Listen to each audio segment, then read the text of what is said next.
Yun no, ako nga pala si Raymond Kalubad na merong 9 na taong experience sa pagninegosyo at hanggang ngayon hindi pa rin sumusuko. Sa mga sumubaybay sa akin, good news at nakita kami sa bandang gitna ng may-ari. Nasunod na yung more than half ng plano ko. Kaya halika, panoorin mo ako kung paano ako umasenso. Tulungan natin ng bansang Pilipinas. Nagpatuloy nga pala ako. Nagkasundo na kami ng may-ari. Kaya pinagpatuloy ko na ang hagdan. Gusto kong malaman kung ano nga bang naghihintay sa akin sa taas.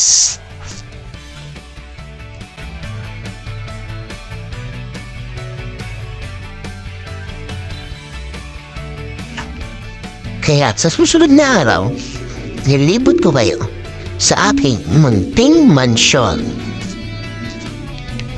Dito natin umpisahan at baguhin ang bansang Pilipinas.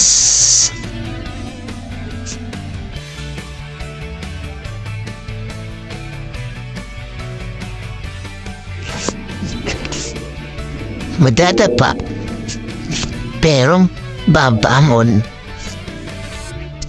Manulugi, pero papalag.